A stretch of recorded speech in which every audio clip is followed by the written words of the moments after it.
Assalamu alaikum. I am Muhammad Ifran Tanvir. I am representing Group A, and our topic is about hyperbolic partial differential equation.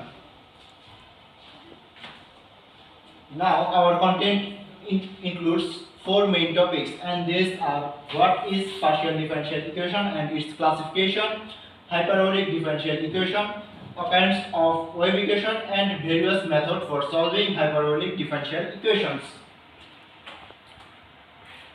Now, what is partial differential equation? The differential equation that involves two or more than two independent variables is called partial differential equation. Here are the examples of partial differential equations, and these are Laplace equation, heat equation, and wave equation. Now, my fellow mate Toki Saifullah Tanzil will explain rest of the topic. Now we talk about the classification of partial differential equations. We know the second order partial differential equation may be written as this equation, where a, b, c, d, e and f is the function of x and y. Now, based on this equation, we can classify three types of hyperbolic differential equation. Number one, ellipse, parabolic, and then hyperbolic. We can say this equation as ellipse when b square minus 4ac is less than 0. We can say this is parabolic if b square minus 4ac is equal to 0, and hyperbolic if b square minus 4ac is greater than 0. Now we move to next slide. In this slide, we will know about hyperbolic differential equation.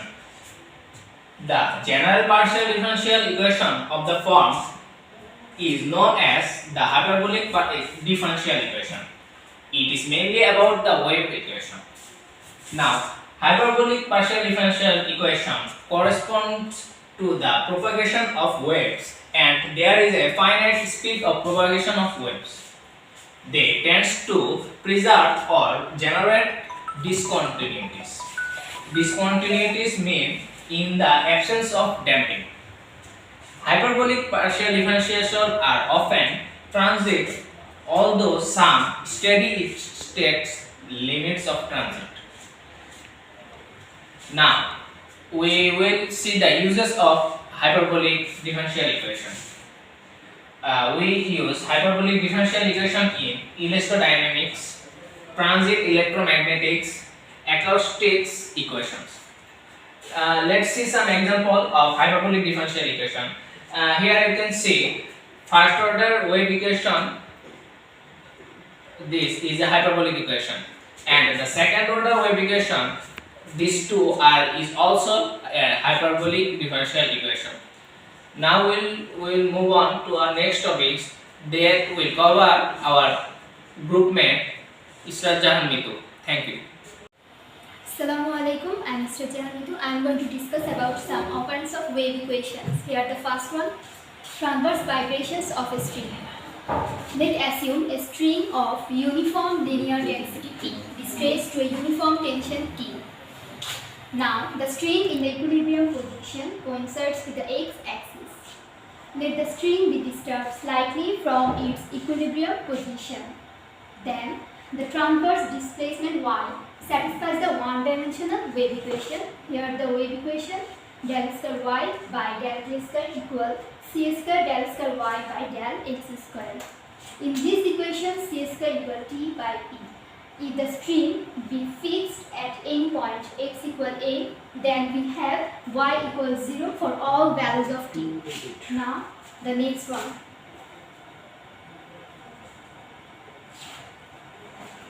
Here the next one, longitudinal vibrations in a bar. Considering a uniform elastic bar of uniform cross section whose axis coincides with the x-axis such that each point of a typical cross section of the bar takes the same displacement, then we have the wave equation where c square equal to E by P. E being the Young's modulus and P is the material density of the bar. The stress at any point of the bar is given by the Hooke's law. Thank you. Now I'd like to request my fellow mate Tanjina to continue the presentation. Assalamu alaikum. I am Tanjina Sultana. We discuss about various methods for solving hyperbolic differential equation. Now I show a problem of hyperbolic differential equation utt equal c square uxx with the boundary conditions. The physical acceptable solution for the wave equation is given by uxt equal c1 cos lambda x plus c2 sin lambda x, c3 cos c lambda t plus c4 sin c lambda t.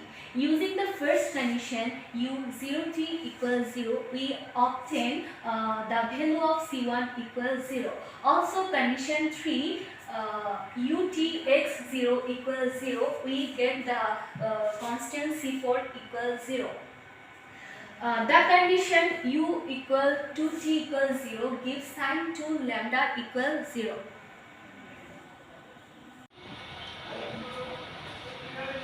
Implying that lambda equal n pi by 2 where n equals 1, 2, 3, so on. Thus the possible solution is u equal xt equal summation of n equal 1 to infinity am sin n pi x cos n pi ct by 2. Finally, using condition 2 ux0 equal sin whole cube pi x by 2, we get summation of n equal 1 to infinity am sin n pi x by 2 equal 3 by 4 sin pi x by 2 minus 1 by 4 sin 3 pi x by 2, which gives a1 equal 3 by 4 and a3 equal minus 1 by 4, while all others am's are 0. Hence the required solution is uxt equal 3 by 4 sin pi x by 2 cos pi ct by 2 minus 1 by 4 sin 3 pi x by 2 cos 3 pi ct by 2. Now my group mate Arman Hassan will represent the remaining part of our representation. Thank you. Assalamu alaikum. I am Arman Hassan. Now I will discuss a new method for solving hyperbolic partial differential equation known as canonical reduction. In the present problem, let us consider a stressed string of finite length L which is subject to an initial disturbance. The governing equation of motion is utt minus c square uxx equals to 0 with the given boundary and initial conditions. Let the solution of the problem is given by uxt equals to phi of x minus ct plus psi of x plus ct.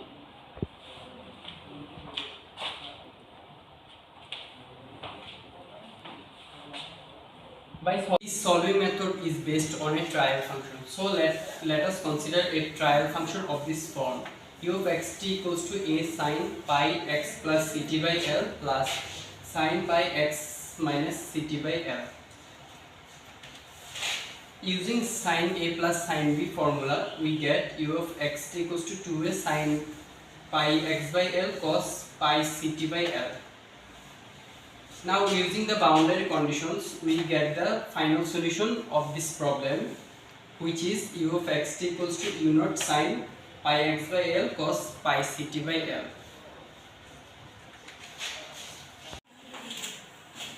Thank you very much for giving us your valuable time.